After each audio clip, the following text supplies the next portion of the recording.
Wednesday night in Paris, Bayern Munich played PSG in the Champions League semi-final, first leg, and they scored 4 goals, which would in most weeks, in most matches, be enough to win a football match. Unfortunately, PSG scored 5. 5-4 in a Champions League semi-final, 9 goals. The only people in Europe who didn't enjoy this match were the central defenders involved, who now have to spend the next 6 months explaining to their kids that this is what daddy does for a living. I want to be honest with you. I watched this match live and I was stressed. I was thrilled, I was offended, I was delighted, sometimes within the same 6-minute period. By the end of it, I was emotionally exhausted and my voice was hoarse, and I genuinely could not remember what I had originally been planning to do with my evening. This is what football is supposed to feel like, and we have not had this in the Champions League in a long, long time. We are going to spend most of this episode on it, not just on the result, which Bayern lost, but on what each team's body language told us in the closing 15 minutes. Because that's the thing nobody else is going to talk about, and it's the most interesting part of the whole match. Also this week, Atleti and Arsenal played to a draw the night after PSG Bayern, which by any normal Champions League standard would be a perfectly respectable semi-final, but on the same week as PSG Bayern is the football equivalent of the supporting band you don't remember. In the Bundesliga, Dortmund showed up against Freiburg like on one Sunday. That was last week, right? And handed in a 1-0 loss to Gladbach now this weekend. Because Dortmund. I'm even losing my voice while talking about Dortmund. See, Dortmund doing Dortmund things. Leverkusen destroyed Leipzig, which I'm taking personally because I just praised Leipzig 2 weeks ago, and apparently Leverkusen heard the episode and decided to remind everybody that they were the original corporate-sponsored Bundesliga club. Thank you very, very much. St. Pauli keeps bottling it. Heidenheim drew 3-3 with Bayern at the Allianz, which is a sentence I generally did not expect to type, especially in a way that happened. And HSV beat Frankfurt to actually keep themselves up. And the relegation race is now in the most interesting story in the league in a long time. 3 teams, Wolfsburg, St. Pauli, and somehow Heidenheim fighting for survival. 2 going down, 3 match days left. Plus, of course, the NBA playoffs lost their minds this week. Boston is out, knocked out by the 7th seed, the Sixers, in 7 games. The Lakers nearly blew a 3-0 lead against the Houston before closing it out for 2. The Pistons needed 7 games against the 8th seed. SGA is still flopping his way to the finals. And the whole Eastern Conference bracket has been blown apart, and we're going to talk about it. I'm Sasha, 20 years coaching in team sport. This is Tactic, the show where we watch sport the way a coach who watches it. Let's go.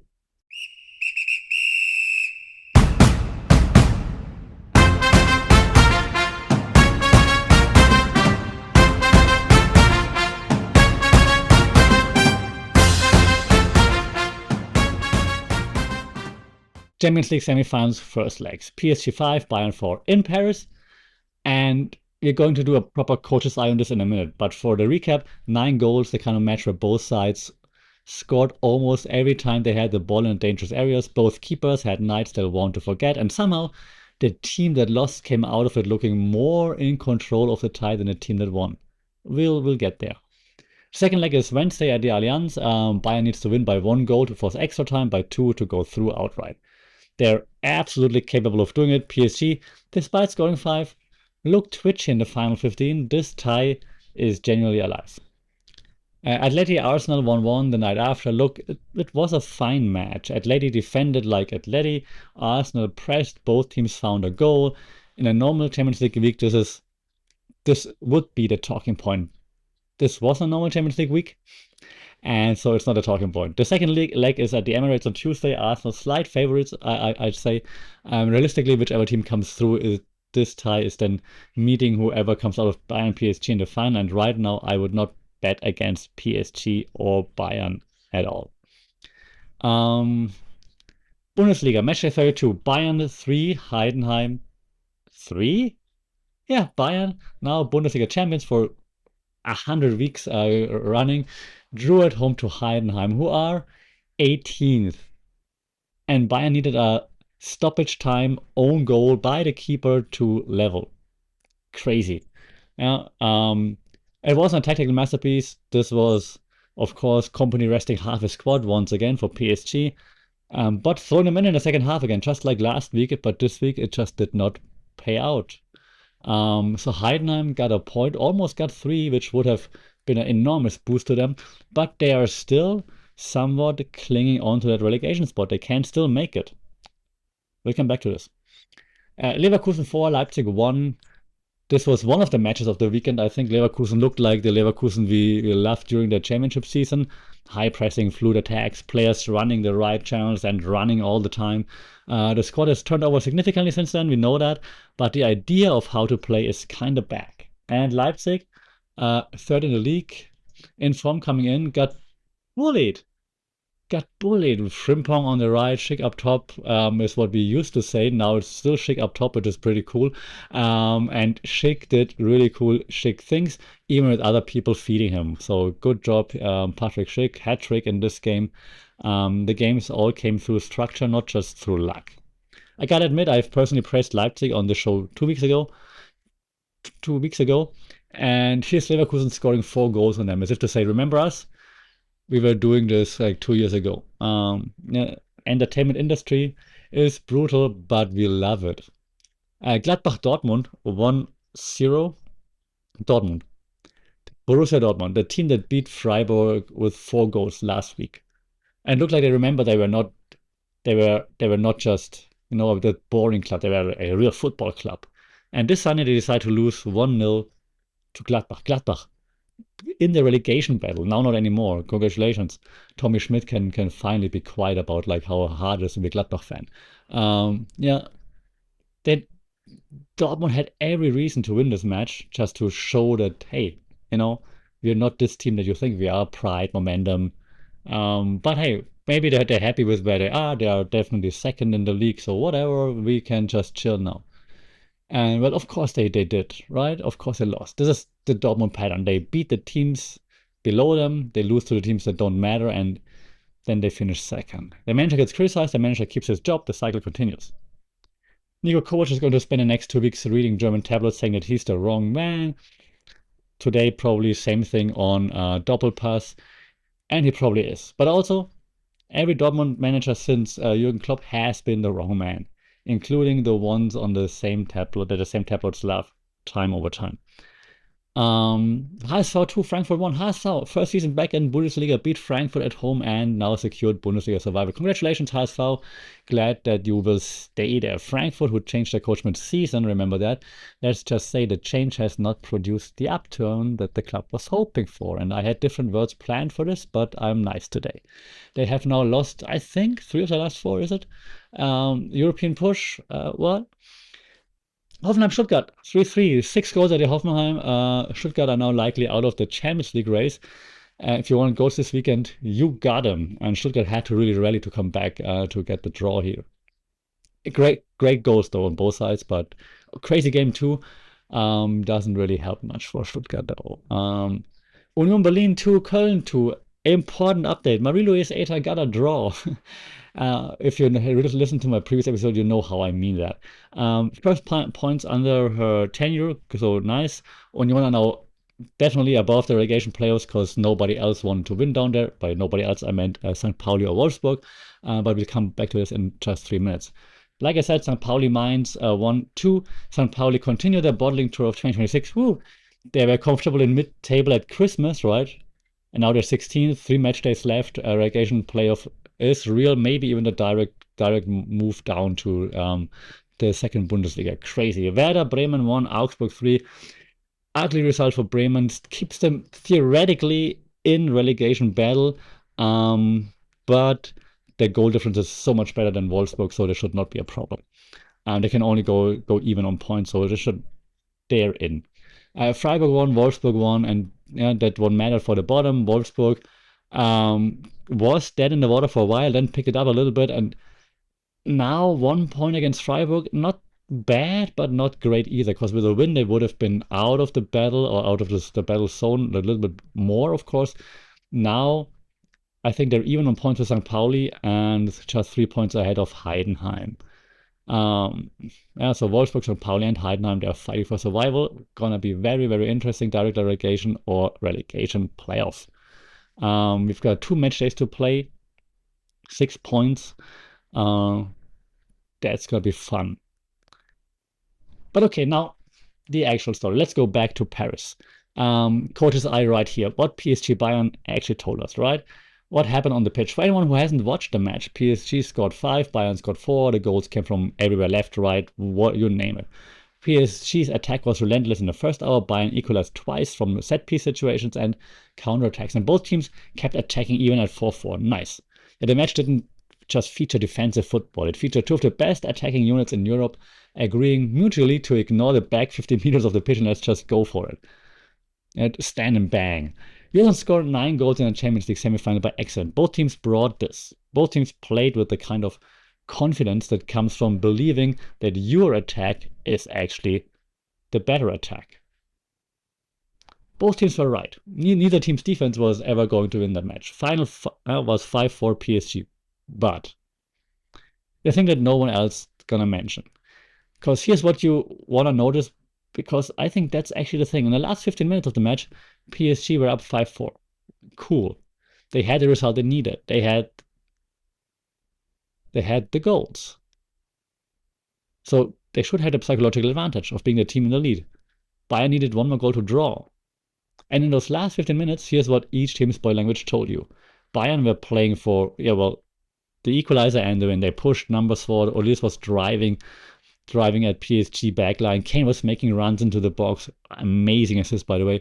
The subs Kompany made were attacking substitutions. Bayern's body language said, we're scoring 1 more. We're going to score 2 more. We don't care about that we already conceded 5. We want to draw or even win this match. PSG were playing not to concede at the end. And we've watched the match back. Their forwards were dropping down a bit more, as much as PSG forwards do. Their fullbacks stopped overlapping. Their tempo and position slowed down. Goalie was holding the ball longer. The team they spent 26 minutes scoring at will, and they suddenly looked like a team that was scared to give up another goal.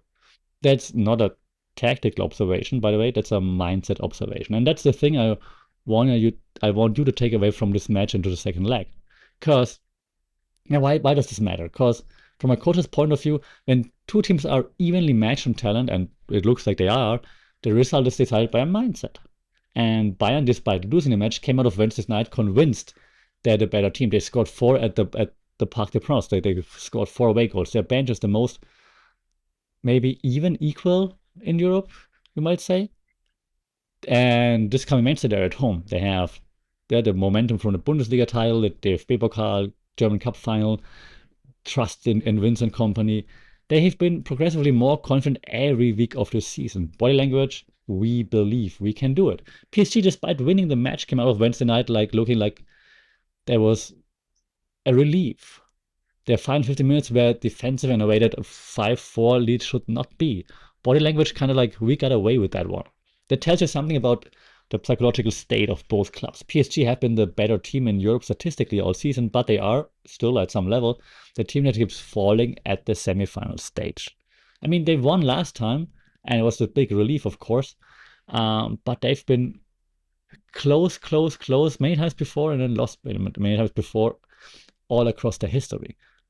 Bayern, they're weeks into being the best team in Germany, of course, and they keep proving he was the right hire. They have the right strategy.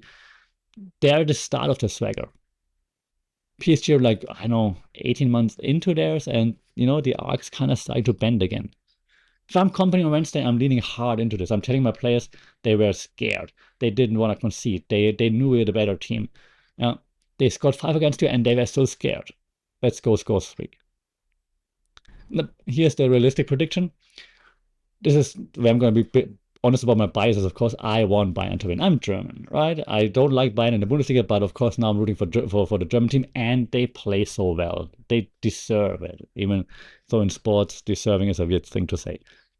But we established this hypocrisy before on rooting for Bayern in Europe. We know that.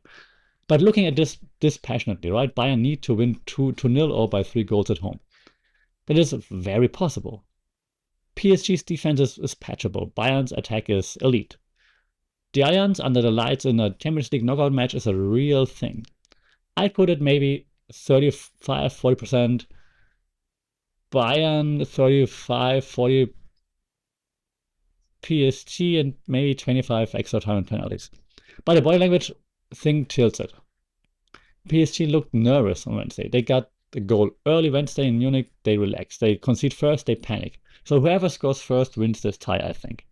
Either way, Wednesday night is the biggest match of the European season. By next Monday, we'll know whether Kompany and his project goes to a final or whether it ends here. Both versions are interesting. The body language chat from Wednesday made me think Bayern have a real chance. And while we're on the topic of body language and momentum, quick check-in on Marie-Louise Eta, who this weekend finally got something to put in the win column, or the not lost column. So here's the ETA, the ETA update. 3 weeks ago, when Marie-Louise Eta was appointed at Union Berlin's as Union Berlin's interim coach, first woman ever, big thing, right? I said the headlines were going to be a problem regardless of what the football did. 2 weeks ago, I said it again. Last week, I said it a third time. This Saturday, Union drew 2-2 with Köln. Eta's first points as a coach.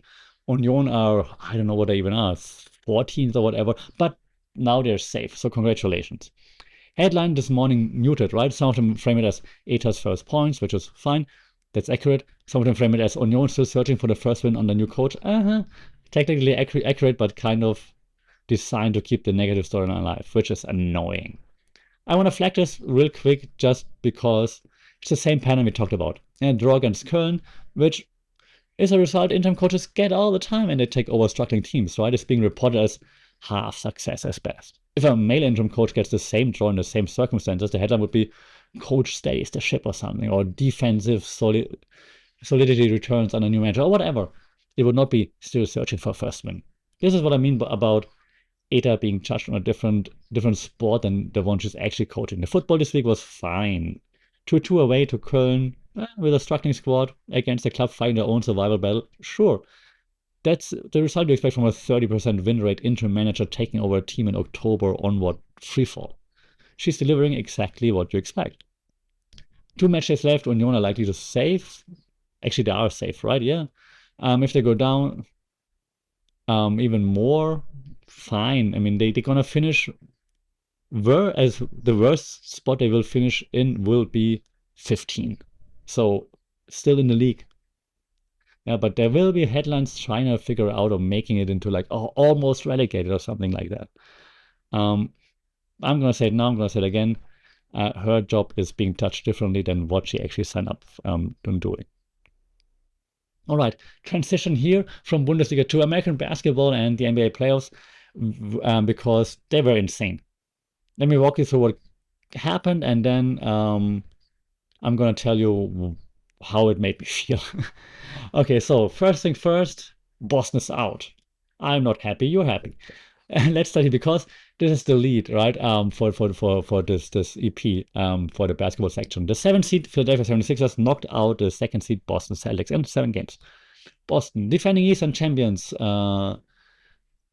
contenders number 1 from the East or 2, but everyone had them like now they're coming back together. The team that's been at or near the top of the East all decade, out in the first round to Joel Embiid and a Sixers team that nobody had ranked as a championship threat in February. This is, and I'm going to use a word, an upset. Not a generational upset, but an upset. 7 seed losing to a 2 seed losing to a 7 seed. And 7 is not unheard of, but the way it happened is kind of the story. Sixers were down, right? And Boston blew him out a few times. And then the Sixers came back. And game 7 in Boston, they closed out on the road. Embiid finally healthy-ish. Let's see for how long. Boston looked tired. Celtic system, which carried them through the regular season, didn't have a counter when Embiid was on the floor and Maxey doing Maxey things. This is, by the way, the exact coach's lesson that we've been running for 3 weeks now. Regular season test systems, playoffs test individual ceilings. Boston's regular season was system built. Great. Their playoff exit was an individual problem. Could be because Embiid was on the floor, could be because the threes weren't falling again. Um, Tatum and Brown not being at the top of the game at the same time. Yeah, interesting. So the East wide open. The Knicks are still there, of course. Um, they also struggled, but at the end they got it together. So congratulations. As we are talking, and I'm actually checking this for you right now because the Cavs are playing as I'm recording, and I'm checking it. And the Cavs won 114 to 102 against the Raptors. So the Cavs are through 4-3 against the Raptors. That was a tough one for them. So Cavs are also still in as a top seed, of course, but still, I think, wide open. Detroit, yeah, struggled against Orlando, crazy. Um, this bracket, insane. Uh, on the other side, the Lakers nearly bottled it. The Lakers were up 3-0 in Houston, and then they lost games 4 and 5. You're like, oh my God, are they going to be the first team to bottle a 3-0 lead? But they closed it out 4-2. Um, so interesting. The losses were not close, by the way, which was interesting. It looked like systemic losses, right? But eventually, LeBron put up a LeBron performance again, and the Lakers won in Game 6. So did not write a new NBA history chapter in regards to amazing collapses. Congratulations. The Pistons, as I mentioned, survived a scare because they were down against Orlando a few times, but they pulled it back out in Game 7. So congratulations for that.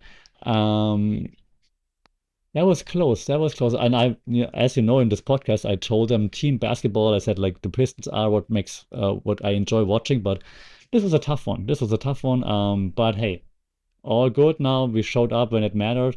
Uh, Kate Cunningham also showed up. Congratulations. So let's keep this Pistons train rolling. We also still have OKC doing OKC things, and I still hate it. OKC swept Phoenix, of course it did. SGA averaging 30 points or so, which felt like 20 of those are from the free throw line. I said it last week, I said it again, SGA is the most technically gifted foul bait merchant in NBA history. He has perfected the art of manufacturing content in a way that no defender currently knows how to stop legally. It is technically a skill. Watching it is like watching someone do their taxes brilliantly. Impressive at a craft level, deadly at a vibes level. So OKC are gonna go to the Western Conference Finals. There's no doubt in my mind. They're probably gonna go to the NBA Finals, and the only question is who can stop them. And right now the answer is maybe the Spurs if Wemby plays his ass off again. Otherwise, OKC are walking through the whole league. Round 2 starts this week. OKC versus Lakers. I have zero confidence in the Lakers getting any win there, to be honest. So the round 2 storylines: OKC versus the Lakers. Spurs Wolves. The Wolves kicking out the Nuggets and having Nikola Jokic start 2 brawls at least. Amazing. So Wemby versus Edwards gonna be very, very cool. Very interesting to see. Knicks versus Sixers, right? If I'm not mistaken, right now. They both went 7 in the last round. I think Knicks are still the favorites, of course, but if Embiid keeps playing healthy and gives Maxi space, we can see lots of cool things happening there. And then we have the Pistons versus the Cavs. Yeah, interesting. I mean, the Pistons looked fragile, but Cavs Raptors, the long seven game series, very interesting. Like I said it again, the East is wide open. The West has a clear favorite in OKC, but a lot of if X happens, then maybe Spurs can do something. That's the NBA. Now back to actual football because Wednesday night is the biggest match of the European season. So, quick wrap. PSG won the first leg 5-4, but Bayern came out looking better. Atleti Arsenal was a fine Champions League match in a week where fine was not the standard. Dortmund lost to Gladbach because Dortmund. Leverkusen reminded everyone they exist. Heidenheim got a point at the Allianz. ETA got a point in Köln. Both Heidenheim and ETA are technically winning by not losing more, which is its own kind of crazy victory. In the NBA, Boston's out, the East is wide open, the Lakers nearly bottled it, and round 2 starts this week with SGA versus LeBron and Wembanyama versus Edwards on the same bracket. Great matchups in both. We'll do round 2 probably next week, of course. This Wednesday, Bayern-PSG, second leg, Allianz, Bayern need to win. This is the match the season has been building towards. PSG looked nervous in the final 15 minutes on Wednesday, and Bayern looked like they believed. Ted Lasso right here. If that body language carries to Munich, this tie has a fourth act. Tuesday, Arsenal Atleti, second leg, Emirates, Arsenal favorites. Should go through. Both Champions League finalists could be set by next Monday's episode, of course. If this was worth your time, subscribe. If it wasn't, also subscribe. The number still helps. If anything in this episode was unfair, tell me. That's how this show gets better. Tactic, back next Monday. Thanks for listening.